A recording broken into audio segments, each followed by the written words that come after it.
पर शिव महापुराण की कथा कहती है कि दुख लिखने वाले ने तो लिख दिया, ठीक है,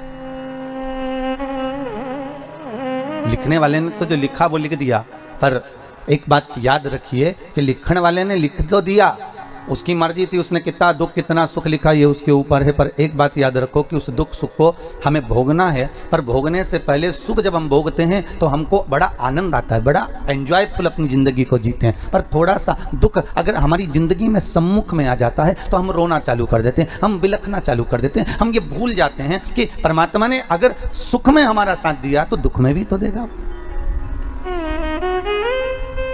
छोड़ तो ना देगा वो।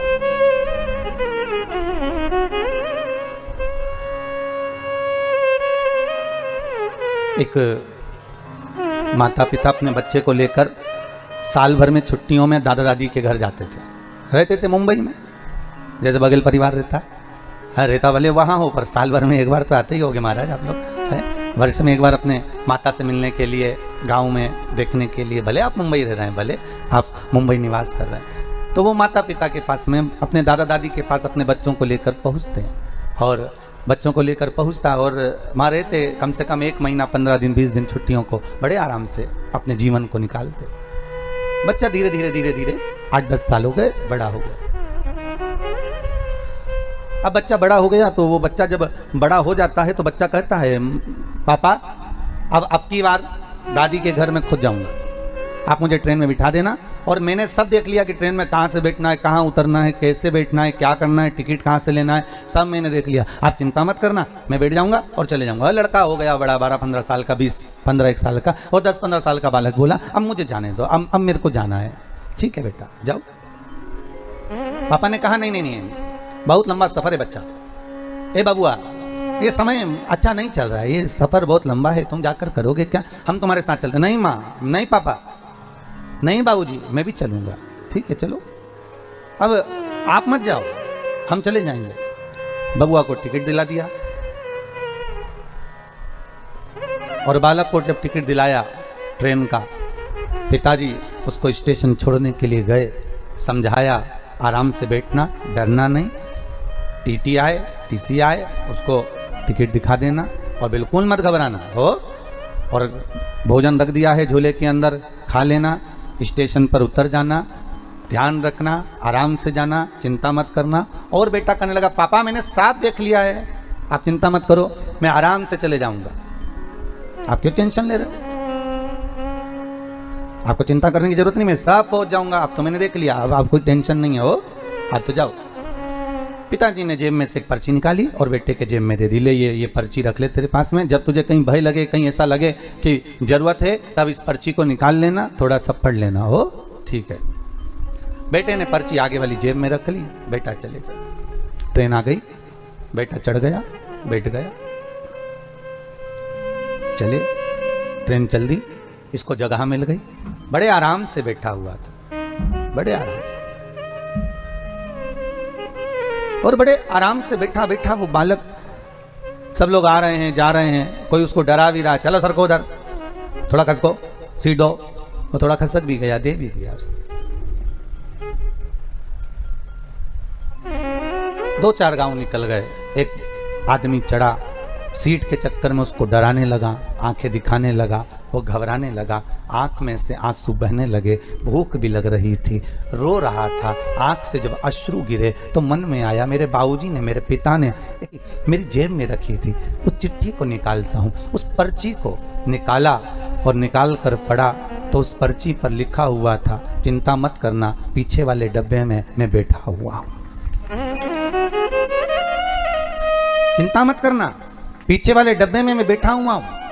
बेटे का विल पावर मजबूत हो गया, आंख का आंसू पोंछ लिया, अब डरता नहीं है क्योंकि पीछे वाले डब्बे में पिता बैठा हुआ है। जीवन में इस तरह के दुख, तकलीफ, कष्ट जिंदगी में बहुत आएंगे, डराने वाले भी मिलेंगे, घबराने वाले भी मिलेंगे, आंख दिखाने वाले भी मिलेंगे। आंखों में आंसू जब आए तो चिंता मत करना, इस कथा को, शिव महापुराण की इस कथा को याद करना कि पीछे वाले डब्बे में मेरा भोलेनाथ बैठा हुआ है, चिंता करने की जरूरत नहीं है, तू तो अपना कर्म किए जा, बाकी की चिंता वो विश्वनाथ करेगा। वो बाप जगत का पिता, हम कहते हैं ब्रह्मा के पिता हैं भगवान विष्णु, क्योंकि नाभि से प्रकट हुए हैं।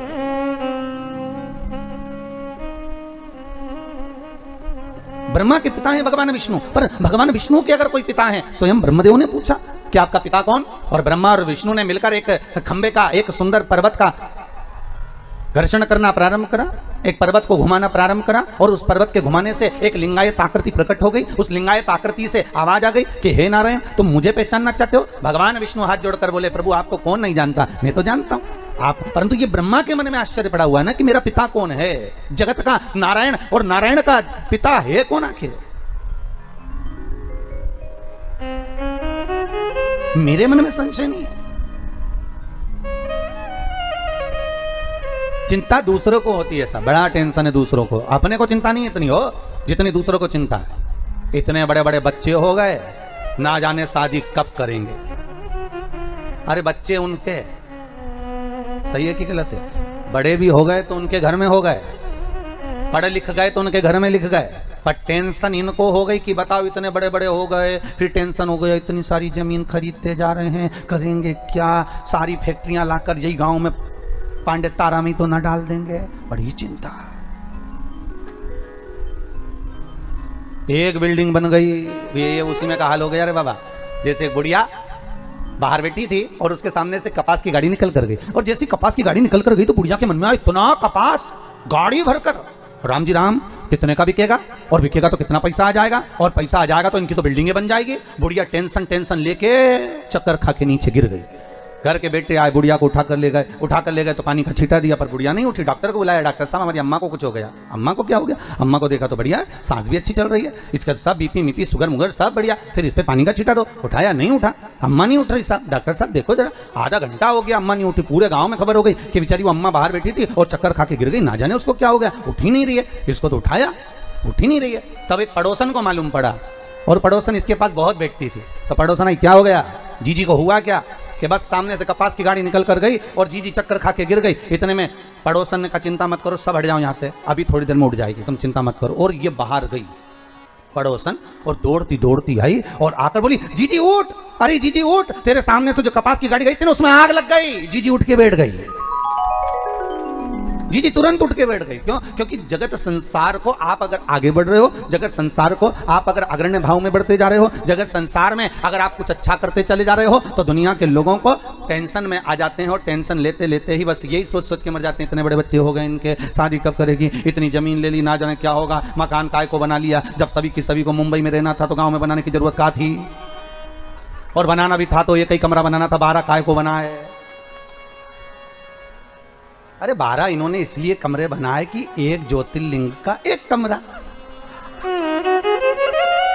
12 कमरे कितने ज्योतिर्लिंग के हो गए? अरे बोला तो सही।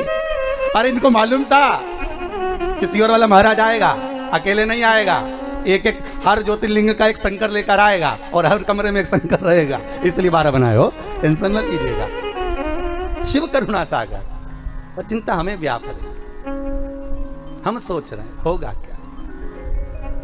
छोड़ दो, पीछे वाले डब्बे में वो बैठा हुआ है, तुम 2 कदम आगे बढ़ते हो, तुम्हारे पीछे पीछे सपोर्ट करने के लिए मेरा कालों का काल महाकाल पीछे से चलता रहता है, पीछे से। आगे क्यों नहीं आता? गुरुदेव आप कहते हो कालों का काल महाकाल चल रहा है, तो आगे क्यों नहीं आता? किस लिए? शिव कहता है कि मैं सम्मुख में आऊंगा तो तेरी शान घट जाएगी, मैं पीछे रहकर तुझे आगे बढ़ाता हूं, जब तू आगे बढ़ जाता है तो मेरा नाम लेता है तो मुझे उसमें खुशी होती है। मां, एक घर की माता सबसे ज्यादा प्रसन्न कब होती है? जल्दी उत्तर दो रे भैया, बहुत प्रेम से उत्तर देना हो। घर की मां सबसे ज्यादा प्रसन्न कब होगी? घर की बूढ़ी मां सबसे ज्यादा प्रसन्न जब होती है जब बच्चा कहता है मम्मी भूख लगी है, तो माँ भी कहती इतना बड़ा हो गया अपनी धर्मपत्नी से के वो बउआ बोल, वो लाएगी तेरे लिए भोजन बना कर लाएगी, दाल बना कर लाएगी। तब बेटा कहता है मम्मी दाल तो तेरे हाथ की अच्छी लगती है माँ, तू बना कर ला। तब माँ प्रसन्न हो जाती है। माँ को धन नहीं चाहिए, माँ को दौलत नहीं चाहिए, माँ को संपदा नहीं चाहिए। आज नवरात्रि का तृतीय दिवस है, आज गणगौर का दिन भी है, आगे तीज भी है।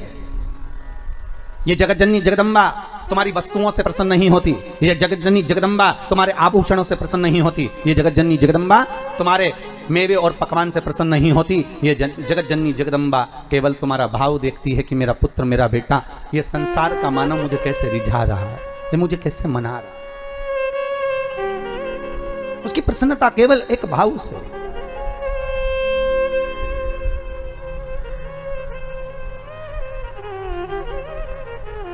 केवल एक भाव।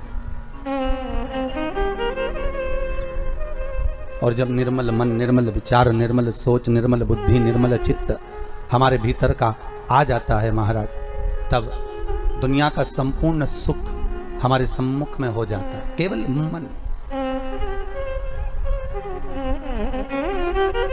केवल मन।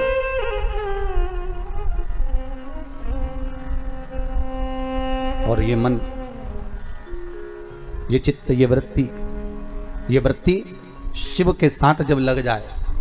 भगवान शंकर का जब शिवलिंग प्रकट हुआ तो भगवान शंकर ने पूछा, मुझे प्रकट करने का कारण क्या था? क्या आप नारायण को यह पता नहीं था कि मैं आपका पिता हूं?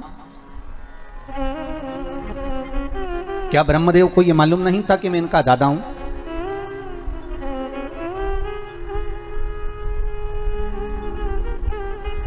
कौन है? जब संपूर्ण ब्रह्मांड नष्ट हो जाता है, संपूर्ण पृथ्वी जब नष्ट हो जाती है, तब आखिरी में रहता ही कौन है? एक पानी का बुलबुला, और बुलबुले में भी एक बिंदु, एक बिंदु।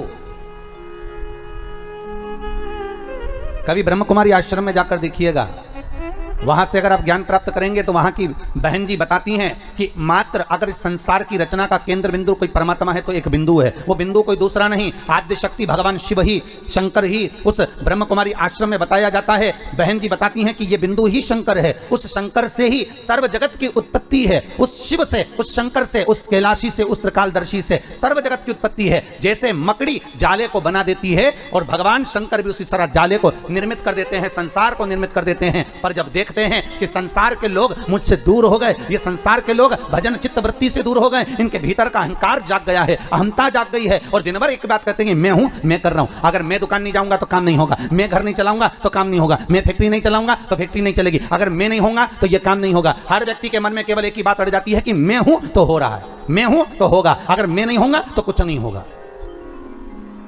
कई लोगों के मन में यह भाव, तो भगवान ने इस कोरोना महामारी में पूरे साल में दिखा दिया कि सारा लॉकडाउन लगाकर पटक कर तुमको घर में लाकर छोड़ दिया। ना तुम्हारी फैक्ट्री चल रही थी, ना तुम्हारी दुकान चल रही थी, ना तुम्हारे घर में कोई कमाने जा रहा था, ना कोई सामान लेने जा रहा था। फिर यह बताओ कि तुम्हारा घर कौन चला रहा था? घर चलाने वाला वो आदिशक्ति भगवान शिव ही था, वो त्रिकालदर्शी, वो कैलाशी, वो शंकर ही था। भगवान शिव को दिखाना था कि ये मैं हूं, इसलिए रुद्राष्टाध्याय में आया, आकाश पाताल सर्वस्व में कोई दूसरा नहीं। तलातल में मैं हूँ, रसातल में मैं हूँ, जलचर में मैं हूँ, थलचर में मैं हूँ, वायुचर में मैं हूँ, तुम्हारी श्वासों में मैं रमण कर रहा हूँ। तुम मुझे पहचान गए, फिर संसार सागर का कोई दुख तुम्हारे सम्मुख में नहीं आ सकता।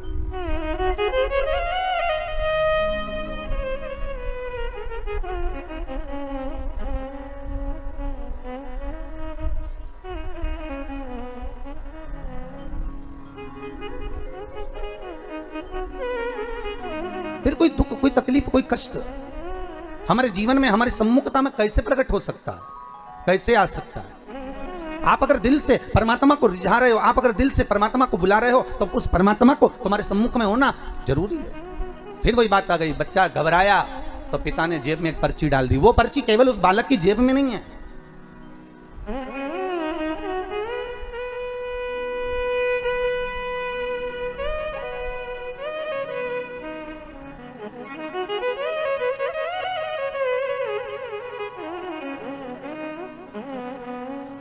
वो पर्ची केवल एक बालक की जेब में नहीं, वो पर्ची भगवान जब हमें पैदा किया, संसार सागर में जब उसने भेजा, माता के गर्भ से जब हमने जन्म लिया, वो पर्ची भगवान ने अपनी जेब में भी डालकर भेजी है। इस मन में एक पर्ची को रख दिया गया है कि जब तू दुख लगे, जब तुझे कष्ट लगे, जब तुझे लगे कि अब कोई साथ नहीं दे रहा, तब चिंता मत करना, वो पर्ची को निकाल लेना कि पीछे मैं खड़ा हूं, तो चिंता मत करना, मैं तेरे साथ में हूं। अगर सुख में हूं तो दुख में भी तेरे साथ में हूं। क्यों चिंता,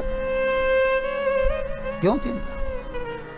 आज तीज है, सौभाग्यवती केवल 7 दाने चावल के जल के पात्र में चंदन में भिगो कर डाल देने पर और उससे कामना कर कर, आरोग्यता की कामना कर कर, मात्र घर के जो मटका होता है, परिंदा होता है, उसके पास में समर्पित कर देने पर भगवान शंकर का नाम स्मरण कर कर जीव की रोग से मुक्ति भी हो जाती है। रोग नहीं घेरता उसको, आरोग्यता का अनुभव, आरोग्यता का सुख प्राप्त होता है।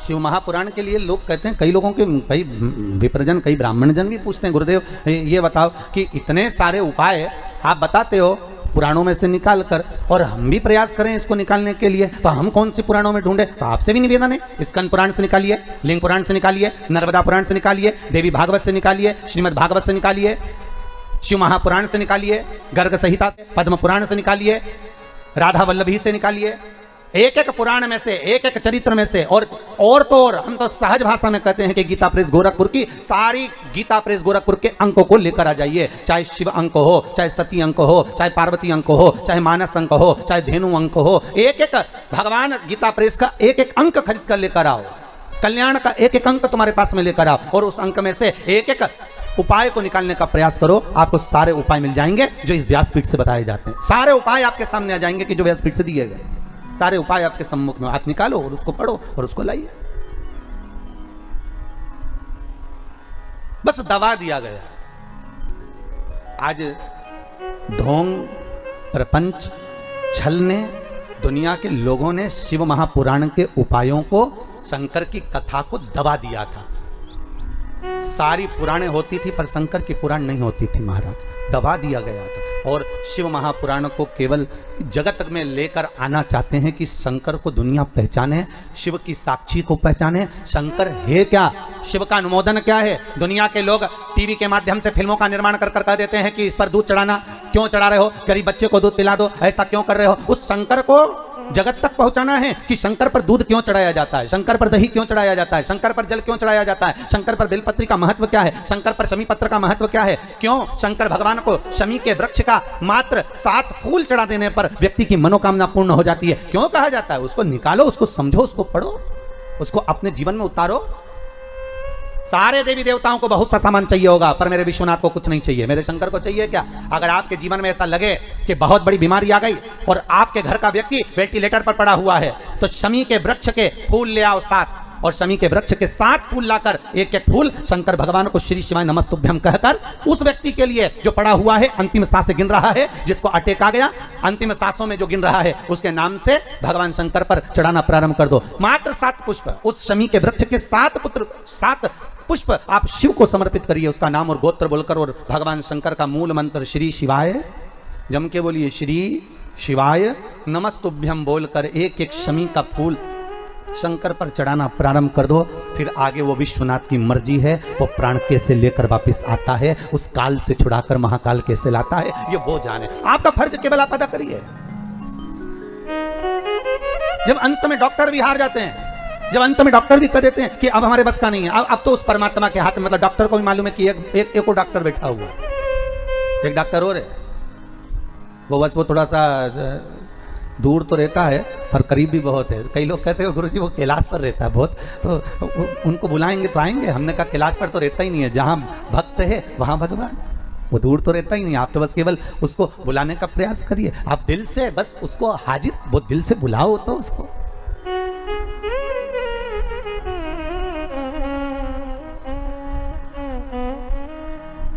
ये बघेल परिवार का बालक ने टीवी पर कथा सुनकर मन में सोच लिया था कि शिव महापुराण की कथा कराना। ये बालक कहता है कि गुरुदेव हमने तो सोचा ही नहीं था कि आप गांव के अंदर गांव के अंदर गांव, वहाँ प्रतापगढ़, फिर रानीगंज से फिर या कौन सा गांव, पांडतारा में है, कथा करने आ जाओगे। ये बड़ा आश्चर्य की बात। तो ये केवल कोई ना हमारे बस का है ना आपके बस का है। बघेल परिवार अच्छे सुन लेना, ये तो शिव के बस का है। शंकर से आपने विनती करी तो भोलेनाथ ने यहाँ कथा करवा, कोई दूसरा नहीं कर सकता, शिव करे सो हो।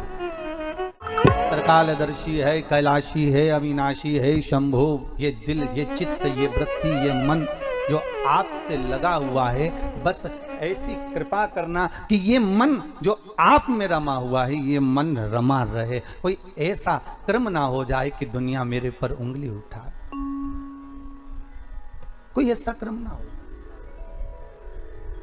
कि दुनिया मुझ पर उंगली उठाए और कहे कि बताओ ये शंकर की आराधना करती थी, ये शिव स्मरण करती थी, ये शंकर का भजन करती थी, ये शिव भक्ति करती थी, और शंकर का भजन करने के बाद भी इसको बताओ इतना दुख आन पड़ा तो हमारा कुछ ना बिगड़ेगा, तुम्हारी शान जाएगी, पकड़ लो हाथ त्रिपुरारी, नहीं तो डूब जाएगी। हमारा क्या बिगड़ना है? दुनिया कहेगी तो यही कहेंगे बताओ शंकर जी की कथा सुनी थी, खूब शिव जी की कथा सुनी, खूब शंकर का अनुमोदन करा, खूब शिव जी का भजन करा, खूब शंकर जी पे बेलपत्र चढ़ाई, सियोर वाला महाराज बोला था ऐसा पूजन करो, खूब करा, उसके बाद भी दुख मिला। कहां से मिला? नहीं नहीं, शंकर जी से कह देना हम सियोर वाले महाराज को नहीं जानते, हम तो आपको जानते, कथा के माध्यम से हम आपको पहचानने लगे। रुक्मणी जी जब सिंहासन पर बैठती थी और नारद जी आकर ज्ञान देते थे तो रुक्मणी ने कृष्ण को कभी नहीं देखा था, एक बार भी, पर रुक्मणी जो सुनती थी तो कृष्ण से प्रेम करने लगी थी। बस वही स्नेह आपका शिव से हो जाए। ये जो प्रेम होता है ना, इस प्रेम में होता ही ऐसा, जिससे आप प्रेम करते हो ना उसको दुख होता है ना, तो जो आपसे प्रेम करता है ना दुख उसको ज्यादा होता है। बताओ उसका मोबाइल ले लिया, उससे बात नहीं करने दे रहा, मैं उसको दूसरा दिला दूंगा। शंकर ये प्रेम वाली बात है। अगर हम शिव से स्नेह करते हैं तो दुख तुम्हारा होगा, तो रोने वाला शिव होगा, कष्ट मिटाने वाला शंकर होगा। अगर शंकर से लगन लगाई है, शिव का स्मरण किया है, शंकर का अनुमोदन करा है, तो दुख तुम्हारा होगा, कष्ट तुम्हारा होगा, तकलीफ तुम्हें आएगी, और मिटाने वाला मेरा शंभू होगा, आने वाला शिव होगा, शंकर होगा। कि इसका मोबाइल छुड़ा लिया तो जो प्रेम करने वाला होता है ना वो दूसरा मोबाइल दिलवा देता है, ले 5000 का दूसरा। और अगर मम्मी ने ये भी ले लिया तो चिंता मत कर, और दूसरा दिला दूंगा। शंकर जी भी ऐसा ही, तू मुझसे प्रेम करता है, तेरे को अगर दुख आया चिंता मत करना, दुनिया ताने देगी, गाली देगी, अपशब्द कहेगी, मैं बैठा हूं पीछे से डब्बे में, तुम यही हूं ना पीछे, चिंता क्यों करता? और अगर दुनिया की वस्तु कुछ ले भी ली तो मैं बैठा हूं, क्यों चिंता करना? अभी एक ये प्रश्न है, देखो आप, संजीत जी द्विवेदी हैं, भगवान शिवनगर से, प्रतापगढ़ से हैं। कहाँ बैठे हैं? अच्छा, संजीव जी आप ही हैं। आपने एक प्रश्न किया है गुरुदेव कि आपने तुलसी जी का महत्व समझाया, रुद्राक्ष का महत्व समझाया, पर आप कहते हैं कि गले में तुलसी हो, रुद्राक्ष हो, स्नान करने जाएं तो वो पानी शरीर पर आता है तो गंगा यमुना सरयू सरस्वती का फल मिल जाता है। पर हमारे को ऐसा सुनने को मिलता है कि रात को तो तुलसी की माला, रुद्राक्ष की माला उतार दी जाती है, फिर हम सुबह स्नान करने जाते हैं तो वो जल तो रहता ही नहीं है। पहली बात तो संजीव जी, शिव महापुराण की कथा कहती है कि इस श्वास का कोई भरोसा नहीं है, हर पल जपो। तो यहां शास्त्र कहता है कि गले में जो तुमने तुलसी की माला धारण करी है या रुद्राक्ष पहना है उसको उतारने का महत्व नहीं है कहीं पर भी, कि आप इसको उतार को रात पर सोइए। बैठिए, बहुत सुंदर प्रश्न करा आपने, जगत कल्याण के लिए। ये सभी के मन में प्रश्न आता है कि हम तुलसी की माला पहने या हम रुद्राक्ष, बैठिए, रुद्राक्ष की माला पहने तो हम रात को उतार दें? कौन कहता है? आप तो तुलसी, रुद्राक्ष कभी शमशान में भी आप पहनकर चले गए, कभी हॉस्पिटल में भी आप पहनकर चले गए, कभी किसी सूतक सुए के घर में भी आप पहनकर चले गए, तो ना तो तुलसी ना रुद्राक्ष ये दोनों कभी अशुद्ध नहीं होते। जैसे गंगा का जल जहां भी रख दो वो हमेशा शुद्ध ही रहता है, उसी तरह तुलसी और रुद्राक्ष भी शुद्ध है, वो कभी अशुद्ध नहीं होते। कौन कहे आपसे कि आप इसको उतारो और मालूम पड़े अपन उतार के रात को सो और रात के प्राण निकल गए तो भाई जीवन का क्या भरोसा है? कौन ने देखा, किसने देखा, कब देखा?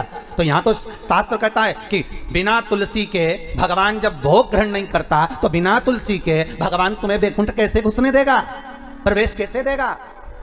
बिना बेलपत्री के शंकर कुछ अंगीकार नहीं करता तो बिना रुद्राक्ष के शिव कैलाश कैसे लेकर जाएगा?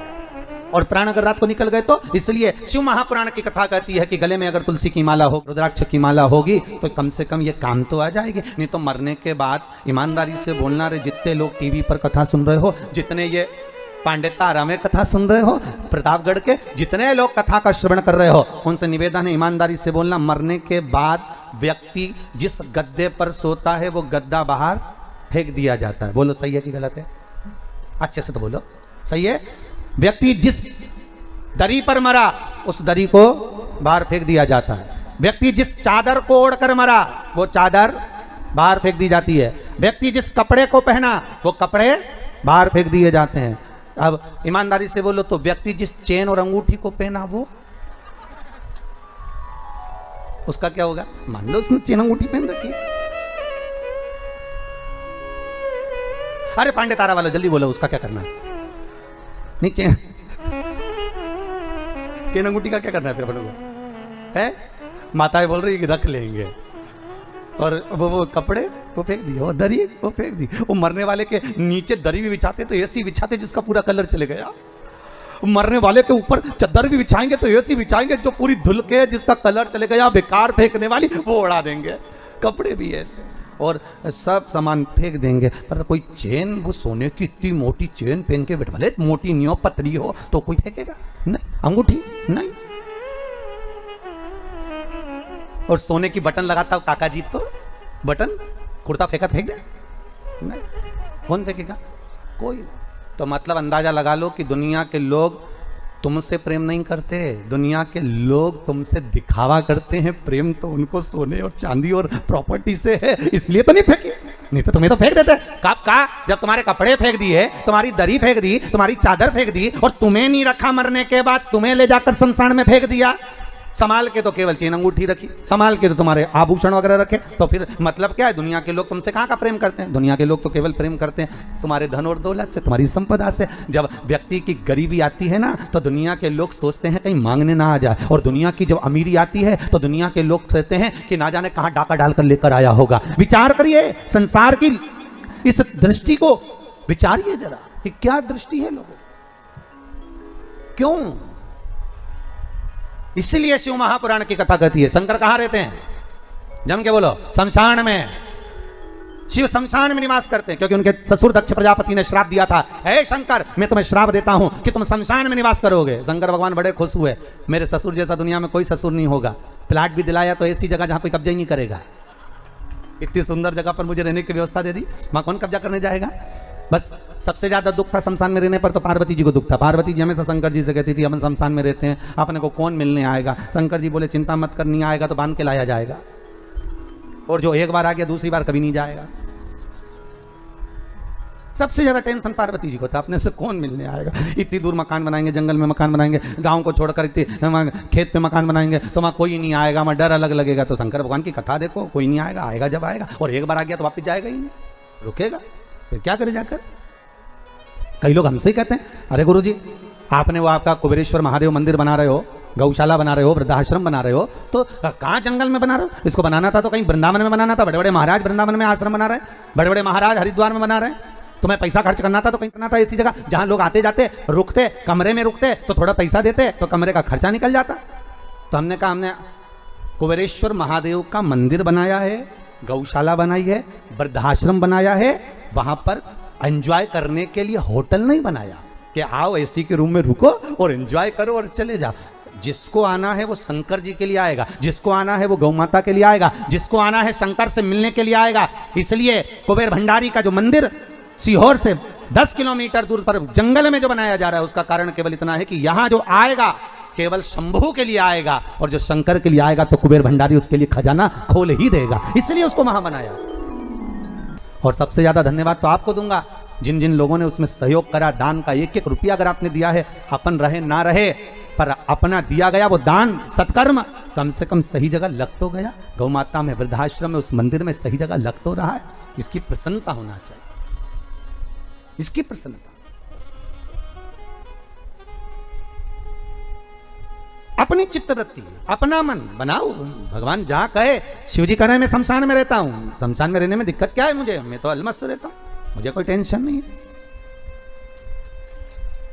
पार्वती जी बोली कितना बुरा लगेगा लोगों को यहां आने में।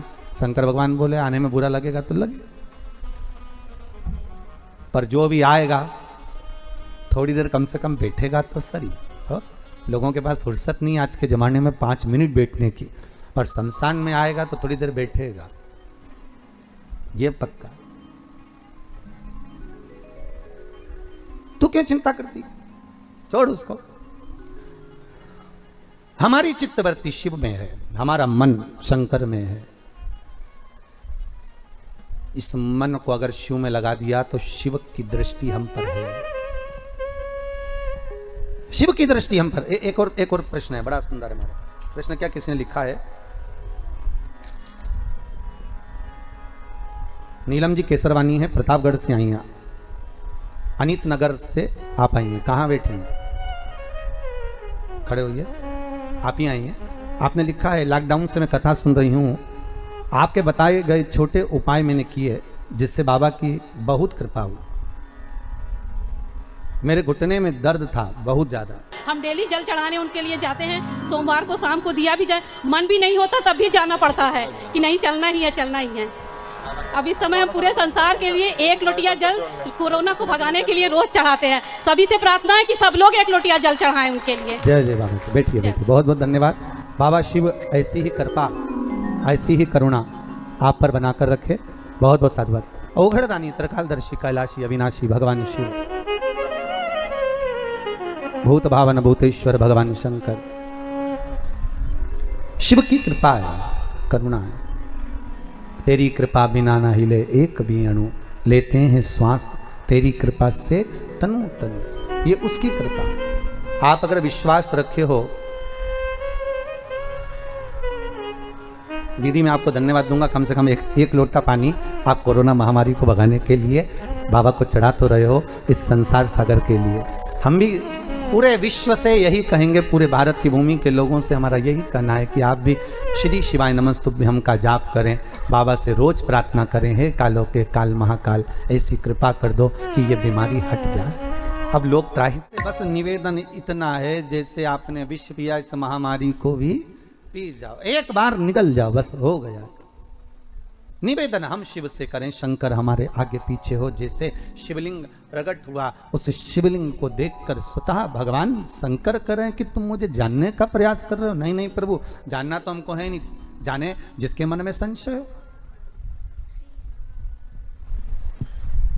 देखो, परीक्षा वही लेता है जिसके मन में संशय होता है, परीक्षा वही लेता है।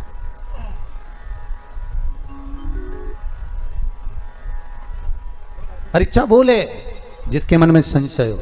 यहाँ तो संशय है ही नहीं बाबा के प्रति, क्या संशय करें। हाला हजूर बैठा है, जैसे दीदी ने बताया, कल भैया जी ने बताया कि श्री शिवाय नमस्तुभ्यम का क्या लाभ है। घुटनों में तकलीफ थी, बाबा की पूजन करने का क्या लाभ है। यहाँ कोई विशेष कोई तंत्र विद्या तो होती नहीं है, कोई जादू टोना तो होता नहीं। यहाँ तो बस कह देते हैं कि आप शिव जी का अनुमोदन करो, आप शंकर का स्मरण करो और आप शिव भक्ति में डूबे रहो। बस जितना शिव का नाम लोगे, जितना शंकर का अनुमोदन करोगे, जितना शिव भक्ति में डूबोगे, उतना सुख मिलेगा।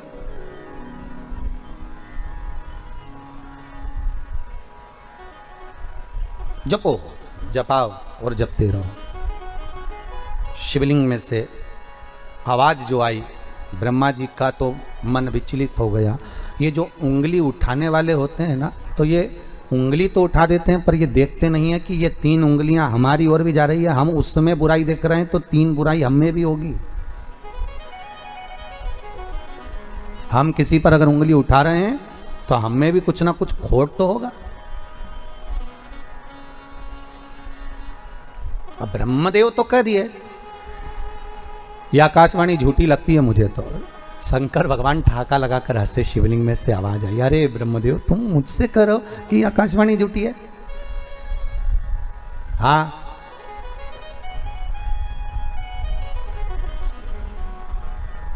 शिवलिंग जब प्रकट हुआ, उस शिवलिंग के 5 मुख निर्मित करे शंकर, केवल शिव केवल प्रमाणिकता देने के लिए। बहुत सुंदर चरित्र, जरा ध्यान दीजिएगा।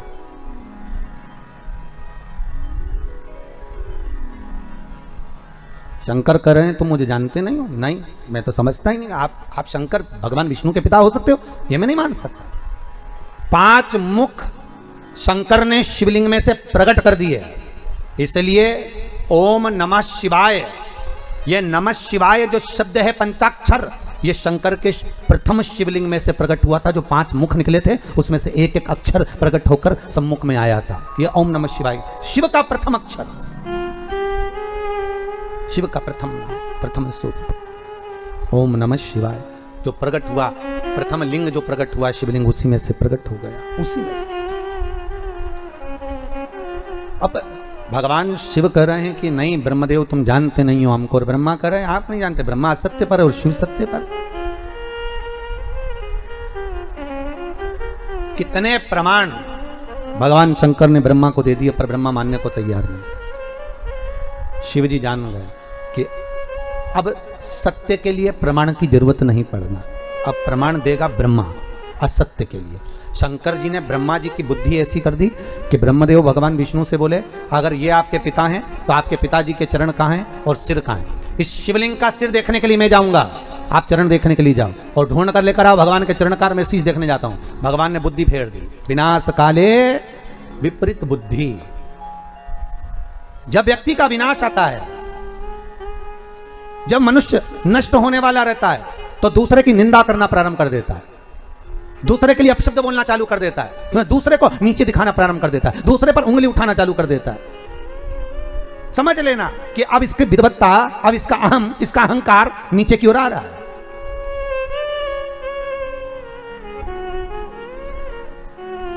उठाओ उंगली, मना नहीं है, पर पहले सबूत सामने रखो। ब्रह्मा जी भी बार बार कह रहे हैं सिर कहाँ है, कहाँ है चरण। गए भगवान विष्णु ने कहा क्या चाहते हो ब्रह्मदेव, ब्रह्मदेव कह रहे हैं कि आप चरण ढूंढो। भगवान का ठीक है मैं जाता हूं चरण ढूंढने के लिए। शिवलिंग का चरण ढूंढने के लिए भगवान नीचे गए, ब्रह्मा शीश ढूंढने के लिए ऊपर गए। अब भगवान चरण ढूंढने गए, उनको चरण मिले ही नहीं, वापिस आ गए। ऊपर गए ब्रह्मा जी, जाते जाते केतकी का पुष्प मिल गया, उसको ले लिया साथ में, गौ माता मिल गई, उसको ले लिया साथ में। चलो तुम सबूत देना, कह देना कि भगवान ब्रह्मा को सिर मिल गया, तो झूठ बोलने का क्या लाभ होगा। केतकी के पुष्प से बोला तुझे सुगंधित बनाकर रखूंगा, देवताओं पर तू चढ़ेगा। और गाय कहने लगी मेरा क्या लाभ, तो भगवान ब्रह्मदेव कहने लगे अगर तू जाकर मेरे भगवान शिव के सामने एक बार झूठ बोल देगी तो तुझे घर की पहली रोटी खाने को मिलेगी। गौ माता बोली चलो ठीक है बोल देती हूँ। चले गए, आ गए सामने। भगवान ब्रह्मा ने भगवान विष्णु से पूछा नारायण हे प्रभु आपको क्या भगवान के चरण मिले। भगवान विष्णु ने तो कह दिया मुझे चरण मिले ही नहीं। शंकर भगवान के मुख से निकल गया जय हो सत्यनारायण भगवान की। स्कंद महापुराण की कथा कहती है सत्यनारायण की कथा यही शंकर निकली है। कौन से भगवान की कथा, सत्यनारायण भगवान। क्योंकि भगवान विष्णु शिव जी के सामने सत्य बोल दिए थे, इसलिए उनका नाम हो गया था, जम के बोलो, सत्यनारायण। अब आज के जमाने में तो जिसका नाम सत्यनारायण रहता है वो भी असत्य बोलता फिरता है, बड़ी आफत है। अरे कम से कम थोड़ा बहुत तो नाम का अंश रखो रे, कम से कम थोड़ा बहुत तो नाम का ध्यान रखो कि अपना नाम क्या है। अगर तुम्हारा नाम शांति बाई है तो कम से कम थोड़ी तो शांत रहे है? और अगर तुम्हारा नाम भीम सिंह है, वो हमारे यहाँ एक पंडित जी हैं उनका नाम भीम है, और तो वो हमेशा भीम जैसी दादागिरी दिखाते रहते। वो तो जब देखो जब दादागिरी दिखा, और जो भी मिले उससे बस वो दादागिरी मैं ऐसा कर दूंगा। मैंने कहा भीम शांति बैठ,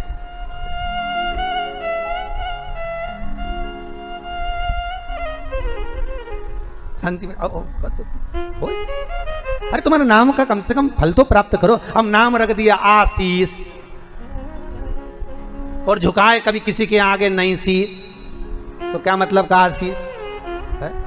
अरे थोड़ा गुरु के चरण में, परमात्मा के चरण में, माता पिता के चरण में, बड़ोजन के चरण में थोड़ा बहुत तो शीश झुकाओ।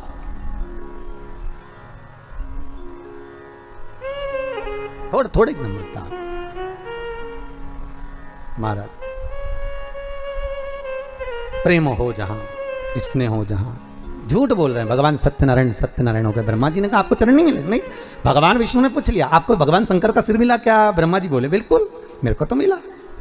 अब एक बार अगर कहीं का व्यक्ति झूठ बोल देना तो उसको फिर झूठी झूठ बोलना पड़ता है। एक जगह हम कथा करने गए तो हमने उनकी सास से पूछ लिया तुम्हारी बहू नहीं आ रही कथा में क्या। गुरुजी अब क्या बताएं, बच्चों की पढ़ाई चल रही। अच्छा, एग्जाम का टाइम आ गया, बच्चों के 2 पेपर हो गए तो पढ़ाई। हमने कहा ठीक है। अब हम उनके पड़ोस में पधरावनी के लिए गए, अब माने नहीं तो हम पड़ोस में चले गए तो इनकी बहू आ गई और बहू मिली तो बहू से कहा हमने कहा क्यों तुम कथा में नहीं आ रही। तो क्या अम्मा से कहा था हमने कि हमको कथा मिले चलो। तो अम्मा बोली तू क्या करेगी कथा में जाके, हमको नहीं ले गई। तो हमने कहा तुम्हारी अम्मा तो बोल रही थी कि बच्चों के एग्जाम चल रहे हैं, 2 पेपर हो गए, इतने में तो डोकरी आ गई। और जो बूढ़ी अम्मा आई, हमने अम्मा से कहा क्यों डोकरी झूठ बोले, क्यों झूठ बोल रही हो कि बच्चों के पेपर चल रहा है। अरे महाराज मैं मेरे बच्चों की थोड़ी ना कह रही थी, तो मैं तो पड़ोसी के बच्चे की कह रही थी। मैंने कहा वाह रे गजब, ये तो उसी में का हाल है जैसे एक अम्मा रोज बेचारी लकड़ी लेने जाए, रोज थक जाए, थकने के बाद भगवान से कहे भगवान मैं तो बहुत थक गई, तू तो मुझे उठा ले, अब तो संसार से उठा ले, अब मुझे रहना ही नहीं, तू तो उठा ले। एक दिन लक्ष्मी जी ने भगवान विष्णु से कहा भगवान ये रोज रोज कहती है उठा ले उठा ले उठा ला, तो भगवान बोले कोई झाड़ू है जो उठा ले,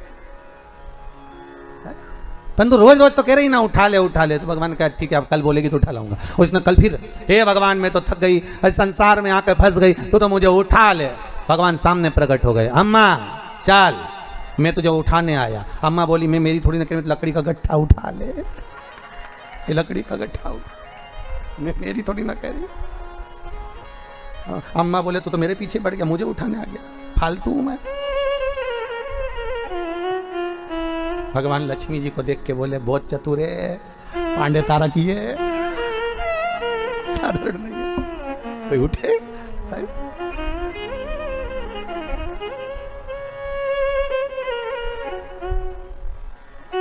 एक बात तो है पांडे तारा में आनंद तो है, कुछ भी हो उत्तर प्रदेश की ये दरा आनंदमय तो है महाराजो, आनंद। अब भगवान ने ब्रह्मा से कहा कि तुम बोलो क्या तुम्हें सिर मिला? हाँ आकाशवाणी हो गई, ब्रह्मा झूठ बोल रहे हैं, ब्रह्मदेव असत्य बोल रहे हैं, असत्य बोल रहे हैं। हाँ ब्रह्मा जी बोले आकाशवाणी झूठी है, ना मानो तो पूछ लो ये केतकी के पुष्प से। केतकी के पुष्प को भगवान ने लिया और पूछा क्यों केतकी के पुष्प, क्या ब्रह्मा जी को सिर मिला, क्या ब्रह्मा जी को मस्तक मिला? केतकी का पुष्प ब्रह्मा को मस्तक मिला जानकर केतकी का पुष्प बोला हाँ ब्रह्मा को शीश मिला,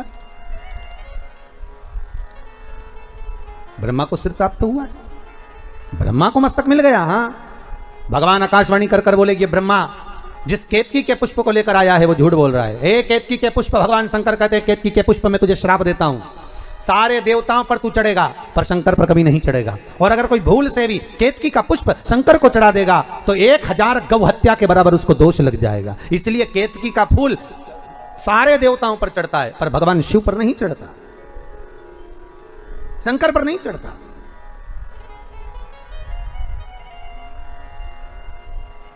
शिव को प्रिय है पुष्प में आंक का पुष्प, जो आंकड़े का पुष्प होता है शंकर को बड़ा प्रिय है।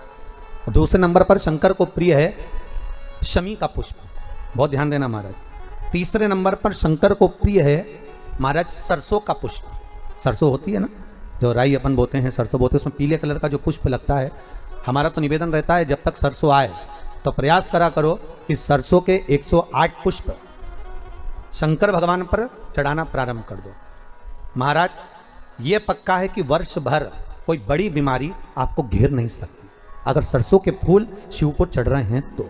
और प्रयास करना कि सरसों का जो पुष्प होता है, सरसों का जो फूल होता है महाराज, अगर कोई व्यक्ति को किडनी या लीवर से जुड़ी हुई कोई तकलीफ होती है या किसी व्यक्ति का एक्सीडेंट हो गया होता है और उसका कोई अंग रह गया हो, कोई शरीर का कोई भाग रह गया और वो काम नहीं कर रहा हो, जैसे किसी के पाँव रह जाते हैं एक्सीडेंट के बाद, किसी का हाथ रह जाता है, या कोई अंग काम नहीं कर रहा हो, वहाँ ब्लड पहुँच नहीं रहा हो, वो जगह एकदम सुन्न हो गई हो, खाली पड़ गई हो, तो उसके लिए शिव महापुराण की कथा कहती है कि सरसों के पुष्प 11 शंकर जी के राइट भाग में, जहाँ शिव जी के गण दरवाजे के द्वारपाल मणिभद्र जिस जगह पर निवास करते हैं, कौन निवास करते हैं? मणिभद्र। शंकर जी के दरवाजे के द्वारपाल हैं मणिभद्र जी, तो मणिभद्र दरवाजे के द्वारपाल में राइट भाग में मणिभद्र जी विराजते हैं। मतलब राइट भाग कौन सा हुआ? जब आप मंदिर से बाहर निकलेंगे तो राइट भाग, मंदिर में प्रवेश करेंगे जब राइट नहीं होना चाहिए, आप मंदिर से जब जाएं तो राइट भाग। मतलब आप मंदिर से राइट से जाएंगे तो शंकर जी का भी राइट हो जाएगा, क्योंकि शिव जी ऐसे बैठे हैं तो शंकर जी का भी राइट हो गया, देवता उनका भी राइट हो गया, तो राइट भाग सीधा हाथ मणिभद्र जी का स्थान। 11 सरसों के पुष्प मणिभद्र के उस द्वार पर आप रख दीजिए, और मणिभद्र के द्वार पर रखकर अंदर जाकर 108 वापिस जब आप बाहर निकल रहे हैं ये पुष्प आप रखने के बाद एक बार बाहर जाएंगे, फिर वापस आएंगे मणिभद्र रखने के बाद, और अंदर जाकर 108 सरसों के पुष्प शंकर को समर्पित करेंगे महाराज। उस सरसों के पुष्प जो शिव जी को आप समर्पित कर रहे हैं उसको वापस लेकर आएंगे। श्री शिवाय नमस्तुभ्यम बोलकर उस सरसों के पुष्प को महाराज सरसों के तेल की बोतल में उसको डाल लीजिए। शंकर भगवान को किसी भी प्रदोष में शाम के समय प्रदोष काल में उस तेल को वापस ले जाकर चढ़ा दीजिए शिव जी को, उसको वापस लेकर आ जाइए। उस तेल का प्रयोग आप नाभि में डालिए और जो शरीर काम नहीं कर रहा उस स्थान पर कम से कम 15 दिन 20 दिन तक उसकी मालिश करना प्रारंभ करिए। बाबा चाहेगा तो चलाने का प्रयास कर देगा और वो अंग वो शरीर काम करने लगेगा। मणिभद्र का स्मरण। श्री शिवाय नमस्तुभ्यम, सब बोलिए एक बार जमकर। श्री, अरे पहले बोल दिया, हमारे साथ तो बोलो। श्री शिवाय नमस्तुभ्यम। भगवान शिव के मंत्रण कर कर करते सरसों का जो पुष्प है उसमें आनंद की अनुभूति है, आनंद की।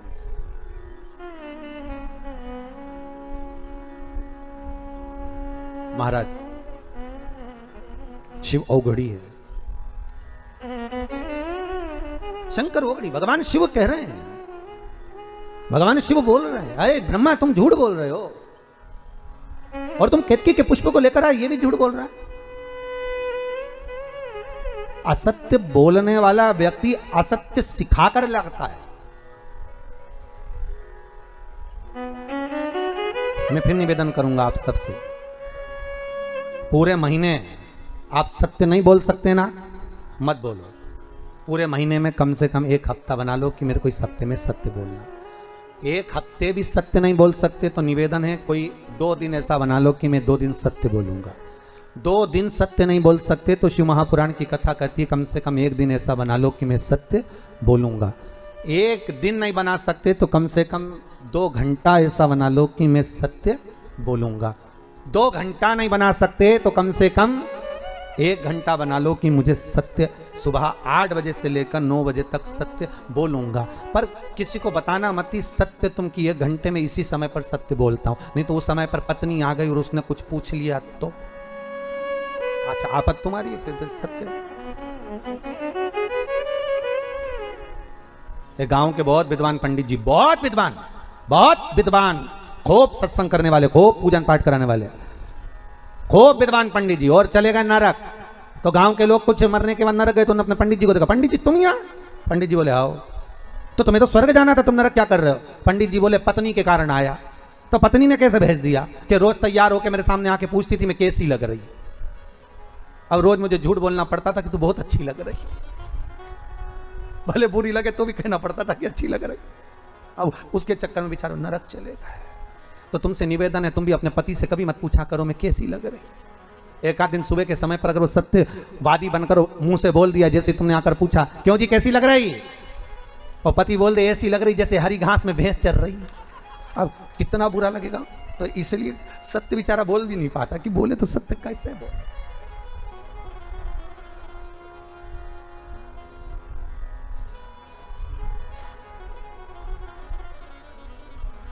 आज तो हमारे जजमान जिन्होंने पूजन करी वो दोनों पति पत्नी साथ में भी बैठे।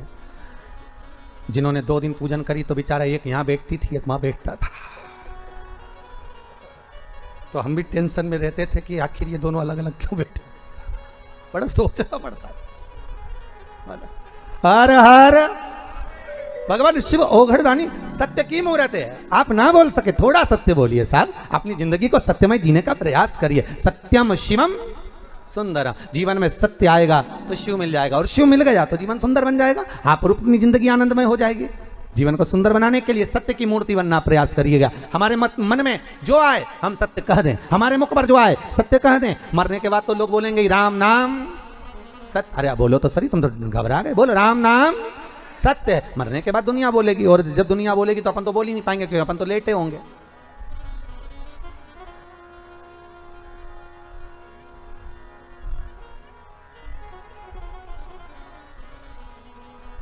सत्य बोलने का प्रयास करिए थोड़ा थोड़ा, ठीक है। एकदम सत्य निकालना भी बड़ा कठिन हो जाता है। एकदम अगर सत्य निकल भी जाए ना तो बड़ा कठिन। अब मुंह पर तो बोलना ही पड़ता है तुम साहब बहुत बढ़िया हो, साहब बहुत आनंद है, बहुत बढ़िया। अब मन से तो कछोट रहा है, काय को मुंबई छोड़ के यहाँ आ गए। बताओ, हमारी छाती पे मूंग दलने आए, इससे तो मुंबई में अच्छे थे। पांडे तारा में क्या कर रहे हैं, सबकी सब इकट्ठे हो गए, ना जाने अब कितनी जमीन और खरीदेंगे ना। और सामने के सामने के अच्छा हुआ आ गए, वैसे भी लॉकडाउन लग गया है महाराष्ट्र में, तुम लोगों का तो यहाँ आना अच्छा था, पर अंदर से सोच रहा काय को आ गए, भीतर से सोच रहा बाहर से अच्छा।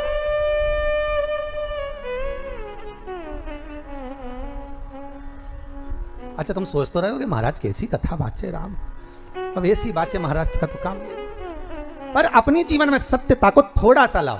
अरे ब्रह्मा तुम झूठ बोल रहे हो, ब्रह्मदेव ने कहा मैं झूठ बोल रहा हूँ, केतकी का फूल झूठ बोल रहा है, तो गौ माता से पूछ लो। गौ माता को खड़ा करा, भगवान शिव ने पूछ लिया, बोल गौ माता क्या ब्रह्मा जी ने भगवान शंकर का सिर देखा है? तो गौ माता बोली हाँ ब्रह्मा जी ने सिर देखा। अब तो भगवान शिव को क्रोध आ गया, अरे गौ माता तू जगत की माँ कहलाती है, दुनिया के लोग तुझे पूछते हैं गौ माता, और तू कह रही है कि शंकर जी का सिर ब्रह्मा ने देखा है? मेरे सामने इस शंकर की साक्षी में तूने झूठ बोला है गौ माता। मैं तुझे श्राप देता हूं गौ माता, तेरा पूरा शरीर पूजा जाएगा पर तेरा मुख अपूज्य माना जाएगा। हिंदू धर्म में सारी परिक्रमा आगे से होगी पर गौ माता की परिक्रमा पीछे से होगी। हिंदू धर्म में सारा दान, कन्यादान, वस्त्रदान, मुद्रादान, स्वर्णदान, अन्नदान, सारा दान आगे से होगा, पर गाय का दान पूंछ पकड़कर पीछे से होगा, क्योंकि तूने झूठ बोला है, तू असत्य बोली है। और तू असत्य क्यों बोल रही है? तू असत्य बोलने का कारण तेरा है क्या? क्यों असत्य बोली? केवल एक रोटी के लिए? और यही तो मनुष्य है साहब, मानव करता क्या, एक रोटी के लिए सत्य बोलता है, एक रोटी के लिए झूठ बोलता है, एक रोटी के लिए असत्यता का बिंदु पकड़ कर बैठता है, केवल एक रोटी के लिए।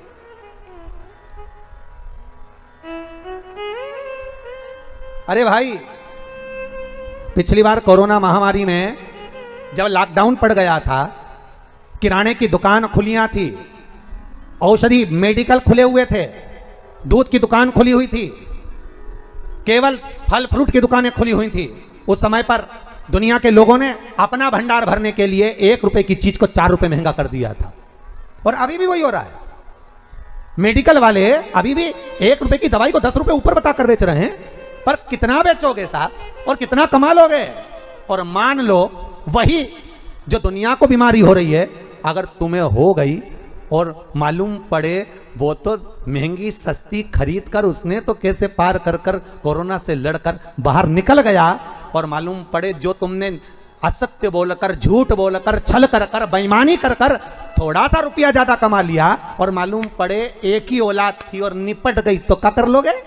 इसलिए सत्य भाव में जितना कमाना है बाद में कमाना, 1 का 2 बाद में करना, 4 का 10 बाद में करना, पर जब तक सारा विश्व हाहाकार कर रहा है तब तक जितना बन सके उतना दुनिया के लोगों को सपोर्ट करना, लोगों को सहयोग करना। ये कमाने के लिए पूरी जिंदगी पड़ी है, पूरा जीवन पड़ा है सब कमाने के लिए। किराने का भाव बढ़ा देना बाद में, पर अगर अब लॉकडाउन पड़ रहा है तो उतने में ही सामान बेचना जितने का है, भले 2 रुपया कम कर दो, अपनी तरफ से दान और पुण्य करना प्रारंभ कर दो, क्योंकि ना जाने कौन सा धन आएगा, मालूम पड़े सब उजाड़ कर ले जाएगा। उस धन को बचाने का प्रयास करिए साहब। शिव महापुराण में एक कथा पहले भी कही थी, आज फिर कहते हैं। एक राजा बीमार पड़ गया, उस नगर के एक व्यक्ति का काम था, उसके पास में कमाई होती थी तो वो पैसा इकट्ठा कर कर बाजार में जाकर कोड़ियां खरीद कर लाता था। कोड़ियां देखिए, वो ऐसी छोटी छोटी कोड़ियां होती हैं, कोड़ियां खरीद कर लाता था, और उन कोड़ियों को खरीद कर लाता और कोड़ियां ले जाकर ढेर सारी इकट्ठी करते जाता। पत्नी कहती इतनी कोड़ियां क्यों ला रहे हो? पति बोला कोड़ियां आन दे, अपना क्या जा रहा है, इकट्ठा करता गया करते गया, बारदान पर बारदान भरता गया, बोरे बोरे भरता गया, खूब कोड़ियां इकट्ठी कर ली। एक दिन नगर का राजा बीमार पड़ गया। अब नगर का राजा बीमार पड़ा, वेदों ने, औषधि देने वाले डॉक्टर ने कह दिया कि राजा का एक ही इलाज है, कोड़ियां लाओ, उसमें आग लगाओ, उसकी राख तैयार करो, राजा के शरीर पर मलो, राजा के शरीर पर मलोगे राजा ठीक हो जाएगा। अब कोड़ियां देखी तो बाजार में नहीं थी, नगर में देखी नहीं थी, भंडार गृह में देखी नहीं थी, कोड़ियां कहां गई? ढूंढ रहे हैं सब। किसी को मालूम पड़ा कि गांव का व्यक्ति रोज सुबह आता है और बाजार में से सारी कोड़ियां खरीद कर ले जाता है। उसके पास पहुंचे, तुम्हारे पास कोड़ियां? हाँ, पर मेरे पैसे की, मैंने इकट्ठी करी, मैंने पैसे से लाया हूं, फ्री की नहीं है मेरे पास, सारी कोड़ियां तुम्हारी है? हाँ। राजा बीमार पड़ा है, थोड़ी कोड़ियां दीजिए, ले जाओ। उन्होंने कहा झोला खोलिए, बैग खोलिए। इसने अंदर से कोड़ियां लाया, बारदान में से थाली पर हाथ फेरा, कोड़ी डाल दी, फिर लाया, फिर कोड़ियों पर हाथ फेरा, फिर कोड़ियां डाल दी। राजा के दूत कहने लगे, पागल, मूर्ख है तू, बेवकूफ है, कोड़ियां लाकर दे रहा है तो थाली पर हाथ क्यों फेर रहा है? डायरेक्ट लाला के डालता क्यों नहीं है? पूरा बारदान उठाकर क्यों नहीं दे देता? पूरा बोरा उठाकर क्यों नहीं दे देता? पूरा बैग उठाकर क्यों नहीं दे देता? महाराज, ये कोड़ियों में मैं वो कोड़ी ढूंढ रहा हूं, ना जाने कौन सी एक कोड़ी ऐसी आ गई जो मेरी इतनी कोड़ियों को, रखी रखाई कोड़ियों को लेकर चली गई।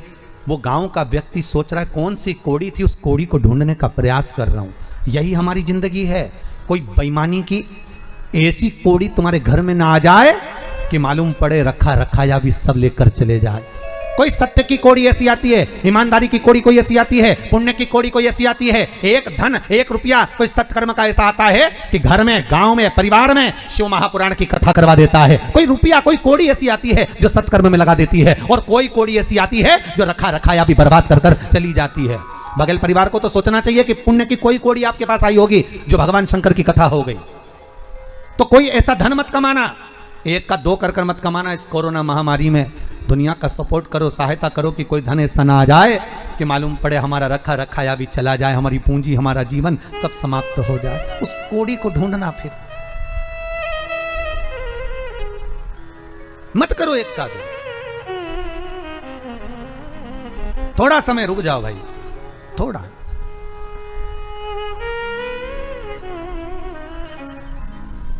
बहुत विचित्र समय, थोड़ा सा निकालो, अपने से बन जाए, थोड़ा सहयोग कर दो। अभी मन का धन कर लोगे, पर आगे तो रोना है। फिर वही बात आ गई, मत बुरे कर्म कर बंदे वरना पछताएगा, भगवान की आंखों से तू बच नहीं। जम के बोलो, बच नहीं। वो तो देख कर आए ना। कई लोगों को तो मौका मिला है कि अच्छा है कोरोना आ गया तो हम कमा लेंगे, कमा लो, पर हिसाब तो देना पड़ेगा। भगवान भी कहेगा तेरा क्या होगा रे, आगे तो बोलो कालिया होगा क्या, हिसाब तो लेगा। और वो जब हिसाब लेता है ना तो दिखता नहीं है।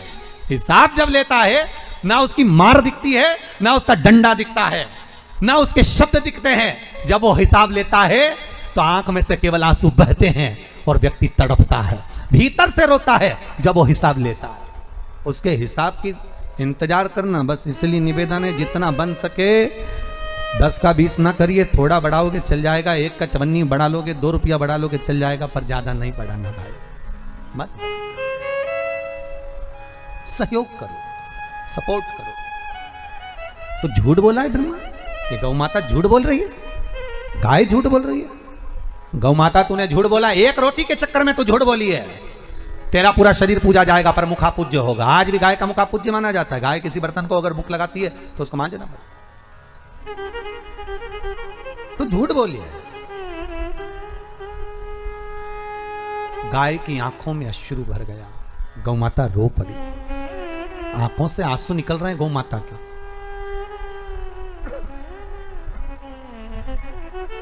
केवल मनुष्य नहीं रोता, केवल मानव की ही आंख में आंसू नहीं आते, जीव भी रोता है, जीव भी रोता है।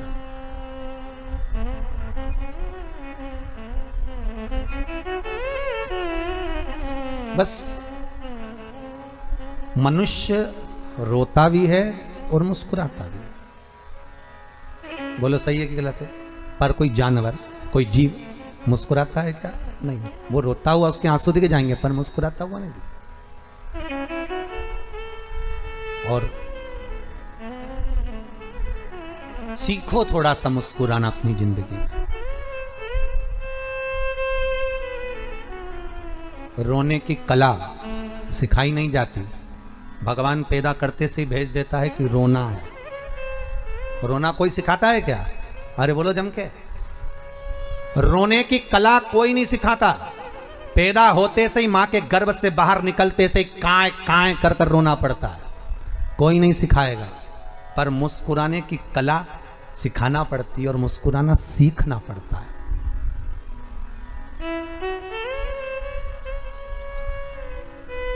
वो सीखना पड़ेगा।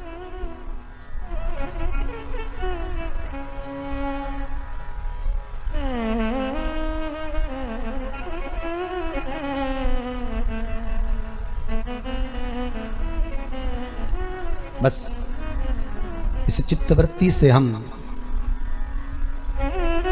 अपने भी चेहरे पर प्रसन्नता लाएं और दूसरे के चेहरे पर भी प्रसन्नता लाएं। ब्रह्मा, तुम्हारी जरा सी गलती में तुमने झूठ में शामिल करा गौ माता को, केतकी को शामिल करा, आखिर में उनको रोना पड़ा।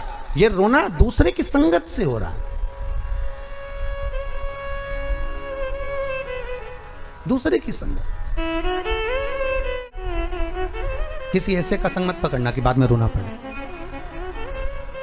कई लोग झूठ बुलवाने के लिए एक आदमी को साथ में लेके जाते हैं, बोल सही है कि नहीं, मैंने ऐसा किया था कि नहीं, तो बेचारा साथ वाले को भी साथ देना पड़ता, हाँ वो साहब, और उसने मुंडी हिलाई तो यहाँ कथा कह रही है ब्रह्मा का साथ गौ माता ने दिया तो उसको रोना पड़ा, केतकी के फूल ने दिया तो केतकी के फूल को रोना पड़ा।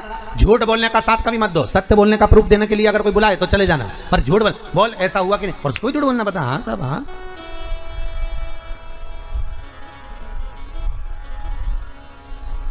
एक लड़के को देखने के लिए एक लड़की वाले आए, और लड़की वाले आए बेचारे 4 लोग, और लड़के वाले बैठ गए 20 लोग, और सब लड़के वाले की तारीफ करे, क्या जोरदार लड़का साथ, खूब जोरदार है, काम धाम बहुत बढ़िया, इनकी फैक्ट्रियां चल रही है जोरदार, अच्छा, दुकान धंधा पानी बहुत बढ़िया, अच्छा, लड़का देख लो कितना बढ़िया, बहुत बढ़िया, काम धाम भी बहुत बढ़िया, अच्छा हो, और लड़के के रिश्तेदार भी बहुत बढ़िया, अच्छा, सब तारीफ कर रहे हैं, सब दिखने में भी अच्छा है। तो फिर किसी ने पूछा बोलचाल में अच्छा है कि नहीं है, बहुत बढ़िया, बोलचाल में भी अच्छा। अच्छा, लड़के को सिखा के बोला था कि बोलना मत ही, तू बस चुपचाप बैठे रहना, तू मत बोल। अब वो लड़की की एक छोटी बहन साथ में आई थी, छोटी बहन गई कि हमारी जीजी के लिए हम आपको पसंद करने आए हैं, पास में जाके बैठ गई, पूछा तुम्हारा नाम क्या है, उसने बोलना चालू करा फूलचंद। 1 घंटे तक तो फूफू बोला और बाद में बोला फूलचंद। लड़की वापिस आकर अपने मम्मी से बोली अटका है, अटका है।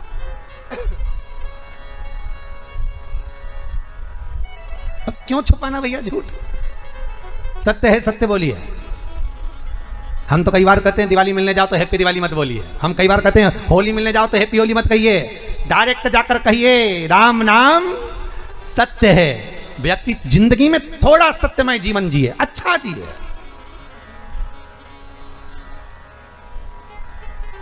सत्य की जिंदगी जियो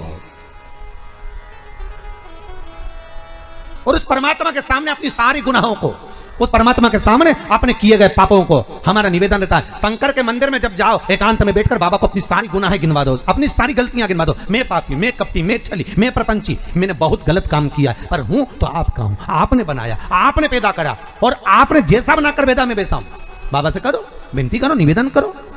आज ये कोरोना महामारी में आप अपनी गलतियों को परमात्मा के सामने कहो ना कि मैं गलती कराऊं, मैंने छल करा, मैंने कपट करा, मैंने बेईमानी करी, मैंने प्रपंच करा, मैं झूठ बोला, मैंने दुनिया पर उंगली उठाई, मैंने दुनिया में ऐब देखे।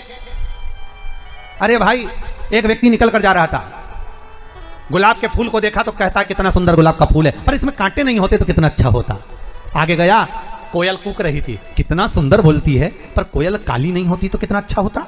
समुद्र का जल देखा, इतना सुंदर पानी, पर खारा नहीं होता तो कितना अच्छा होता।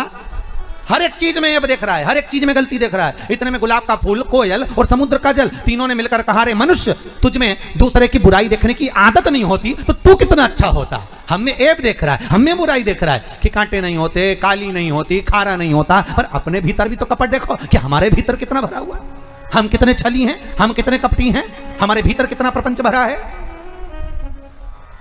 अरे भाई, कहना सरल है पर धारण करना कठिन है।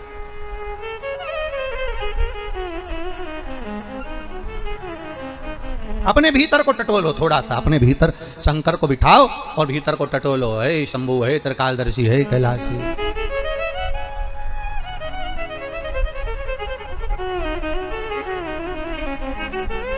लेकर आता है भाव लेकर, जो शिव महापुराण की फिर निवेदन करूंगा। शंकर की कथा में अगर आप बैठे हो, और केवल यही पांडे तारा में ही नहीं, अपने घर में बैठकर भी अगर आप शिव महापुराण की कथा को भले मोबाइल पर, फेसबुक पर, यूट्यूब पर, आस्था चैनल पर अगर श्रवण कर रहे हो और विश्वास रखकर ये नवरात्रे में आप 7 दिन शिव महापुराण की कथा को सुन रहे हो तो इतना विश्वास रखना कि तुम्हारी कामना को 3 महीने में बाबा पूरा जरूर करेगा। जो कामना है बाबा देगा, उसकी यहाँ देरी नहीं होती। फिर कहूंगा ब्रह्मा सोच विचार कर देंगे, भगवान विष्णु का भाग्य के अनुसार देंगे। शंकर भाग्य नहीं देखते, वो तो तुरंत दे देते हैं, उनको तो देने से मतलब है, वो तो बस भाव देखते हैं और प्रदान कर देते हैं, वो सोचता नहीं। जिस कामना से आयो, एक बहन जी कोई काशी से आई हुई है महाराज, उनके पति का एक्सीडेंट हो गया था, पाँव में तकलीफ है, आप ही लोग आए हुए हैं। बाबा चाहेगा तो आज भले आप व्हील चेयर पर आए हैं, पर बाबा चाहेगा तो अगली कथा में जब भी मिलना होगा तो बाबा आपको पैदल लेकर आएगा, ये विश्वास रखिएगा। बाबा कृपा करे, भगवान की कथा रस तत्व ग्रहण करें। सरसों के फूल वाला जो उपाय बोला है वो आप ही के लिए है, बाबा कृपा करे आप उसको धारण करें। भगवान शिव ओघड़ी है, शंकर दानी है, शंकर कृपालु है। रोइए मत, तो बाबा ने अच्छे दिन दिए हैं, बाबा की कृपा ही है ये, तो बाबा खुश है, बुलाया है। और हम तो कहते हैं बघेल परिवार ने अगर यहाँ बुलाया है तो आप लोगों की कुछ दुआ साथ होगी, इसलिए इस गांव में, इस जंगल के भीतर शिव महापुराण की कथा का रसस्वादन करने बैठे हैं। कहीं कृपा बाबा की। महाराज गौ माता भी झूठ बोल दी है, केतकी का पुष्प भी झूठ बोल दिया, ब्रह्मा फिर झूठ बोल दिए। भगवान शिव को क्रोध आ गया, अपने पैर के अंगूठे का नख तोड़कर फेंका, काल भैरव को प्रकट कर लिया, काट ब्रह्मा का सिर जिससे ये झूठ बोल रहा है। काल भैरव ने ब्रह्मा के सिर को काट दिया, जिस सिर से ब्रह्मा झूठ बोल रहे थे उस मुख को काट दिया। सिर लुढ़कता लुढ़कता गया, ब्रह्मा चुप नहीं हुए, झूठ बोलते चले जा रहे हैं कि आकाशवाणी झूठी है, आकाशवाणी झूठी है। रक्त के द्वारा एक नदी उत्पन्न हो गई जिसका नाम है कर्मनाशा। कर्मनाशा जो व्यक्ति के कर्मों का नाश कर देती है, इसलिए भारत की भूमि पर यूपी गवर्नमेंट ने बड़े बड़े बोर्ड इस कर्मनाशा नदी पर लगा कर रखे हैं कि इसमें हाथ ना धोइए, इसमें पाँव ना धोइए। ये वो नदी है जिसमें हाथ डालने से, पानी का छींटा लेने से कर्मों का नाश हो जाता है, पुण्य समाप्त हो जाते हैं। भगवान ब्रह्मदेव का शीश देखा, भगवान विष्णु ने शंकर जी से निवेदन करा कि इस शीश का करेंगे कि आप कृपा करिए। शिव बाबा से विनती करी, भगवान शंकर ने कहा आप हमसे निवेदन कर रहे हो, इसलिए ब्रह्मा का कटा हुआ सिर बट वृक्ष होगा, बड़ का पेड़ होगा। इस बट वृक्ष के नीचे कोई देवता बैठे ना बैठे, पर मैंने इस वट वृक्ष का निर्माण करा है, इसलिए इसके नीचे देवाधिदेव महादेव बैठेंगे और मेरा एक नाम वटकेश्वर महादेव पड़ेगा। शिव जी का एक नाम हो गया वटकेश्वर महादेव। बड़ के पेड़ के नीचे बैठे तो वटकेश्वर महादेव हो गए। वटकेश्वर महादेव शिव का एक सुंदर भाव, एक सुंदर स्वरूप, एक सुंदर आनंद। वटकेश्वर महादेव, आपको पहले भी कथाओं में कहा कि कोई व्यक्ति अगर धन लेकर चला जाए, पैसा नहीं दे, तो वटकेश्वर का पूजन, बड़ के पेड़ की जड़ के नीचे शिवजी का पूजन 3 सोमवार करना, वो आपको पहले बताया है और हमारे YouTube पर भी डला हुआ है, आप उसको सुन सकते हैं, उसको निकाल कर आप कर सकते हैं, आपका पैसा वापिस आएगा। वटकेश्वर का आगे चरित्र आया, भगवान ब्रह्मा ने क्षमा मांगी, गलती हो गई, पर क्षमा मांगने में कुछ नहीं जाता। आप लोगों से भी बारंबार निवेदन करते हैं कि क्षमा मांगने में पीछे ना हटे, अगर हुई है गलती तो क्षमा मांग लो।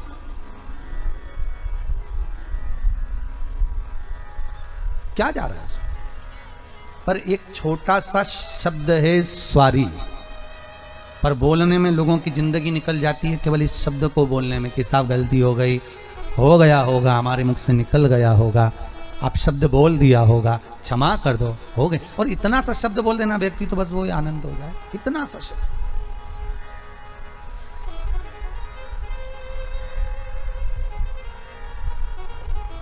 पर वही तो नहीं निकलता, वही नहीं निकलता।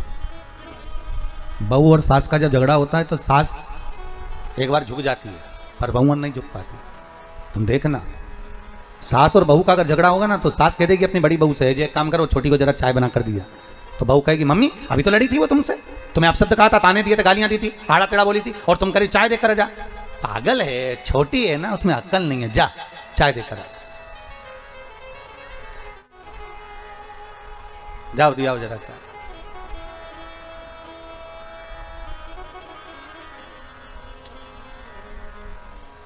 हमें तो बगल परिवार की अम्मा को देखकर भी बड़ा आश्चर्य होता है।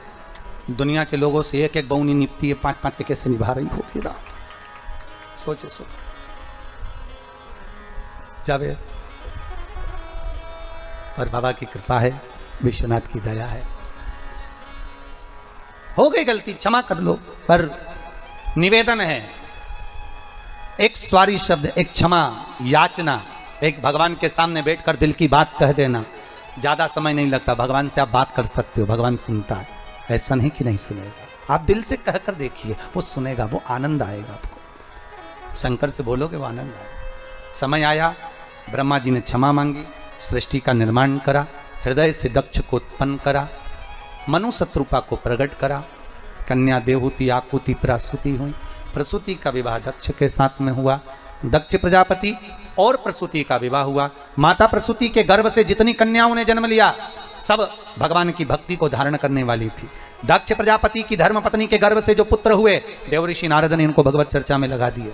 तो दक्ष प्रजापति ने श्राप दे दिया, नारद तूने मेरे पुत्रों को भगवान की भक्ति में लगाया, मैंने उनको सृष्टि के निर्माण के लिए पैदा करा था, उनको जन्म दिया था कि सृष्टि को आगे बढ़ाएंगे, और तूने भजन में लगा दिया। मैं तुझे श्राप देता हूं कि तू एक जगह टिक कर नहीं बैठेगा, तू एक जगह स्थिर नहीं रहेगा। नारद जी बोले श्राप चल जाएगा, पर भजन में तो लगा दिया, कम से कम मैंने भजन में तो लगाया, चलेगा श्राप। अगर आप अच्छा काम कर रहे हो, सत्कर्म कर रहे हो, भगवत भजन कर रहे हो, कोई ठीक कर्म कर रहे हो, कोई नेक कर्म कर रहे हो, और दुनिया के लोग अगर आप पर उंगली उठा रहे हैं, ताने दे रहे हैं, अपशब्द बोल रहे हैं, आड़े तड़े व्याख्यान कर रहे हैं, गालियां दे रहे हैं, मैसेज कर रहे हैं, कोई आपके लिए अपशब्दों का प्रयोग कर रहे हैं, करने दीजिए, आप अपना कर्म मत छोड़िए, आप अपना कर्म करते हो, श्रेष्ठ कर्म कर। आग लगे बस्ती में, जम के बोलो अपन रहो मस्ती में, क्या किसको रोइए, चादर तान के सोइए। एक जगह पर लिखा हुआ था, मैं गरीब इतना हूं, इतना गरीब हूं, इतना गरीब हूं कि एक गधा भी नहीं खरीद सकता हूं। इतना गरीब हूं कि एक, जम के बोलो, अरे जम के तो बोलो, एक गधा भी नहीं खरीद सकता हूं। पर अमीर इतना हूं, इतना अमीर हूं कि रोज घोड़े बेच के सोता हूं, रोज घोड़े बेच कर सोता हूं, अमीर इतना हूं। अब गरीबी कितना है कि गधा नहीं खरीद सकता, और अमीर कितना है कि रोज घोड़े बेचकर सोता है। बहुत ध्यान देना महाराज, एक व्यक्ति के पास करोड़ों का धन है, पर रात को वो घोड़े बेचकर नहीं सोता। नींद आती क्या उसको? नहीं। जिसके पास धन ज्यादा होता है उसकी नींद भगवान चुरा लेता है, वो घोड़े बेचकर नहीं सो पाता, उसको नींद ही नहीं आती। बीपी, शुगर, ब्लड प्रेशर सब ऊंचा नीचा होता रहता है। रात को भी सोएगा तो डॉक्टर से कहेगा नींद की गोली दे दो, डॉक्टर नींद की गोली भी देता है तो 2-3 घंटा नींद आती, 2:30 बजे फिर उल्लू जैसा उठ के बैठ जाता है, फिर वापस। तो वो कथा कौन सी गलत कही भाई कि पहले मनुष्य की उम्र, गधा की उम्र, कुत्ता की उम्र और उल्लू की उम्र, इन सब की उम्र बराबर थी, बिल्कुल 40-40 साल। मनुष्य कितने साल का था? जम के बोलो, 40 का। गधा 40 का, कुत्ता 40 का, उल्लू 40 का। एक बार गधा भगवान के पास गया, प्रभु मेरी उम्र 40 साल कर दी, मैं लोगों का बोझा ढोते रहूं, वजन ढोते रहूं, मेरी उम्र कम कर दो। भगवान ने कहा ठीक है गधा, आज से तू 20 साल का। मनुष्य ने आकर कहा हमारा 40 में क्या होगा? भगवान ने कहा गधे की बच्ची है, चलेगी, चल जाएगी, ले जा। कितने का हो गया? 60 का। थोड़ी देर बाद कुत्ता आ गया, कुत्ते ने कहा प्रभु हमको 40 साल का बना दिया, हम दरवाजे पे बैठे रहें, वहीं से भोंकते रहें, लोगों की जूठन खाते रहें, हमारी उम्र कम कर दो। भगवान ने कहा कुत्ता आज से तू 20 साल का। मनुष्य फिर आ गया, प्रभु 60 में क्या होगा? भगवान ने कहा कुत्ते की बच्ची है, चलेगी, ले जा। कितना हो गया? 80 का। थोड़ी देर बाद उल्लू आ गया, उल्लू ने कहा प्रभु हमको रात रात भर पेड़ पे बैठना पड़ता है, जगना पड़ता है, नींद आती नहीं है, हमारी उम्र कम कर दो। भगवान ने कहा ठीक उल्लू आज से तू 20 साल का। मनुष्य बोला 80 में हमारा क्या होगा? भगवान ने कहा उल्लू की बच्ची चलेगी, ले जा। कितने का हो गया? 100 का। मनुष्य की सही उम्र है 40 साल, बाकी की जितनी उम्र है ये तो दूसरे की उम्र है। 40 के बाद जो 60 तक की उम्र है वो गधे की लगी, इसलिए गधे जैसा बोझा ढोता है, बच्चों को पढ़ाना है, लिखाना है, बहन के घर जाना है, मायरा भरना है, ब्याह करना है, शादी करना है, काम धंधा करना है, ये करना है, तो गधे जैसा बोझा ढोता है। जब गधे की उम्र पूरी हो जाती है 60 साल, फिर किसकी आ गई? अरे बोलो तो, गधे के बाद किसकी थी? कुत्ता की। जैसी कुत्ते की उम्र आती है 80 साल में होता है, तो 80 साल में आते सी घर के लोग, बूढ़े व्यक्ति का जब 80 में आता है तो कमरे में से निकालकर हॉल में दरवाजे के पास खटिया डाल के सुला देते हैं कि 80 के हो गए, यहीं पड़े रहना, और वहीं पे पड़े रहते हैं। जैसे कुत्ता दरवाजे पर रहता है ऐसे बूढ़े व्यक्ति को वहां पटक देते हैं। अब कोई भी आता है तो बूढ़ा व्यक्ति वहीं से चिल्लाता है, बहू, वहीं से चिल्ला। 80 की उम्र लगी है, उसके बाद में लगी किसकी? 80 से 100 में उल्लू की। अब रात को नींद नहीं आ रही, डॉक्टर साहब के पास गया, डॉक्टर साहब मेरे को नींद नहीं आ रही। डॉक्टर साहब ने दवाई दी, इंजेक्शन दिया, सब दिया, दवाई खाए पर 2 घंटा नींद आए, उसके बाद नींद नहीं आए। तो डॉक्टर को कौन बताए कि उल्लू की लग गई? आएगी कहां से? कितनी भी दवाई दे दो, 2:30-3 बजे तो एसी उठ के बैठे बिल्कुल उल्लू की तरह। नींद हमारी नींद चली, हमारी नींद नहीं आ रही, बिल्कुल उल्लू की तरह यहाँ वहां उठ के और उल्लू की तरह घूमते रहे। नींद नहीं आ रही, नींद अब नींद गई कहां? क्योंकि उल्लू की लग गई। बस क्या करोगे नींद का? तो गरीब इतना हूं, जम के बोलो कि गधा भी नहीं खरीद सकता, पर अमीर इतना हूं कि घोड़े बेच कर सोता हूं। जिसके पास धन ज्यादा होता है वो घोड़े बेच कर नहीं सो सकता, पर जो गरीब होता है भले गधा नहीं खरीद सकता, पर सोता ठेले पर, खटिया पे, पलंग पे, जहां सोया मच्छर भी काट रहे तो नींद नहीं खुल रही, मतलब पक्का है कि घोड़े बेचे। सेठ तो यही है, नींद। डॉक्टर भी कहते हैं कम से कम नींद अच्छी लो, मरीज के लिए कहते हैं नींद अच्छी लो, पैसे अच्छे हो जाओगे। अगर नींद अच्छी आ रही है तो नींद अच्छी आए। आज ये कोरोना महामारी में लोगों की नींद उड़ गई, तो हम तो कह रहे हैं कथा सुनो और घोड़े बेच के, जो होगा देखा जाएगा। बाबा जो करेगा वही तो होगा, हमारे सोचे से क्या होगा। अब प्रसूति के गर्भ से माता सती का जन्म। देखो ये सती माता का नाम सती कब पड़ा?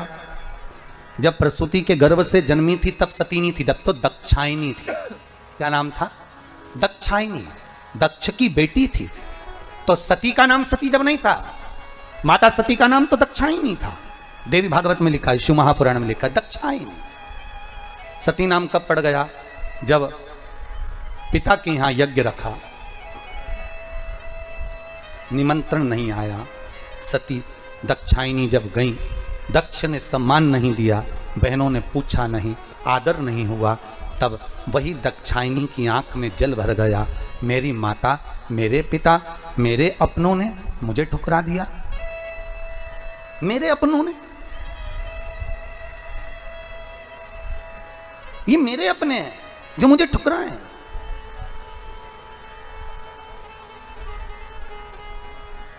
फिर वही वाली बात आ गई, मैं तेरा हूं तू मेरा है,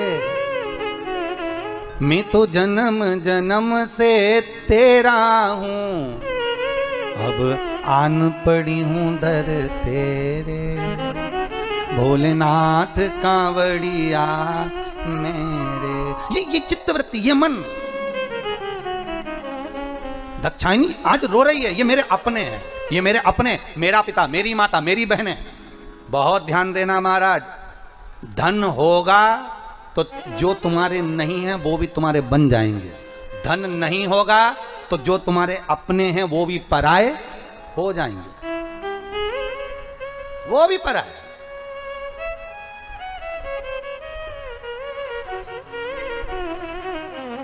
अरे सुख के साथी हजारों थे, जब दुख पड़ा तब कोई नहीं, वारी दुनिया मतलब की दुनिया में किसी का कोई नहीं। जब धन था, ढेर साथी, बहुत भैया जी, भाभी जी, काकी जी, बुआ जी, सब ऐसे जुड़ गए, अब तो सब सम्मान दे, आदर करे। तो आदर तुम्हारा नहीं हो रहा रे, आदर तो तुम्हारे धन का हो रहा है, सत्ता का हो रहा है, वैभव का हो रहा है। तुम्हारा आदर होता होता तो जब तुम गरीब थे तब आदर होना था,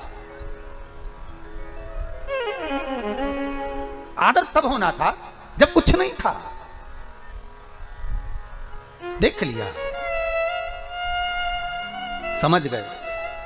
दक्ष प्रजापति की सभा में दक्षायनी ने अपना शरीर कुंड में सौंप दिया। जब दक्षायनी यज्ञ की अग्नि में कूदी तब वो कहलाई सती, तब तक वो सती नहीं थी, कूद गई। शिव जी को मालूम पड़ा, शंकर भगवान क्रोध में लाल हो गए, गणों को भेज दिया। दक्ष प्रजापति का शीश कटकर अग्नि में गिर गया। देवताओं ने शंकर जी की स्तुति करी, भोलेनाथ कृपा करो, इनका शीश जोड़ना जरूरी है, अगर यजमान जीवित नहीं होगा तो फिर यज्ञ कैसे होगा। तब यजमान को बकरे का मुख लगाया। काय का मुख लगाया? बकरे का। अब बकरा का मुख दक्ष प्रजापति का लग गया तो फिर उस मुख को धारण करने के बाद जब स्तुति करी, तो बकरा हिंदी थोड़ी ना बोलेगा, बकरा तो अपनी भाषा में बोलता है। बकरा जैसे बोला, शंकर जी बड़े खुश हो गए, मेरा ससुर कितनी अच्छी स्तुति कर रहा है। शंकर भगवान ने बोल दिया, जो मेरे मंदिर में आके बम बम बोलेगा, मैं समझ जाऊंगा मेरा ससुर आ गया। उस दिन से लोग मंदिर में क्या बोलते हैं? बोले हर हर महा। भगवान शिव सती मैया जो जलकर भस्म हुई हिमालय राज की नगरी में, मैनावती की गर्भ से जन्म लेती हैं।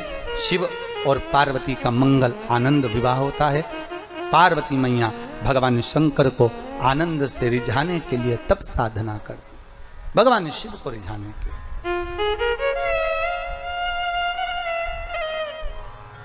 और ऐसी तप साधना जिनको देवऋषि नारद स्वतः कर देते हैं।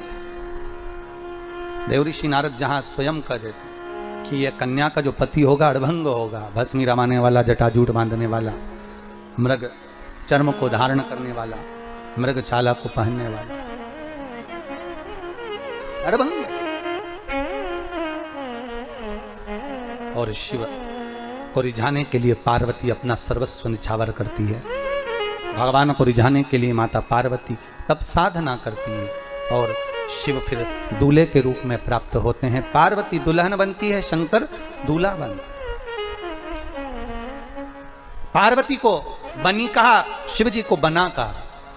हमारे यहाँ, आपके इधर उत्तर प्रदेश में होता कि नहीं होता पता नहीं, पर हमारे इधर तो लड़के की शादी होती है तो 8 दिन पहले से बना जी गाते हैं, और लड़की की शादी में बनी जी गाते हैं। इधर गाते हैं तो हमारे यहाँ बना जी बनी जी गाते हैं, और दूल्हे को कहते बना और दुल्हन को कहते बनी, और दोनों में ही नहीं बनी तो काय का बना और काय की बनी। भाई बने तो समझ लो कि बना और बनी है। दोनों का प्रेम, दोनों का आनंद बना रहे। और दूल्हे के यहाँ इसलिए गाते बना जी मतलब बना के चलना जी, जैसी मिली निभा। भले वो लड़े झगड़े प्रेम करे पर निभा, क्योंकि बना जी बना के चलो। और बनी का मतलब है बनी रहियो, दौड़ दौड़ के मायके मत आइयो, नहीं तो गुस्सा होके फिर मायके आ जाए, मैं तो चली ये।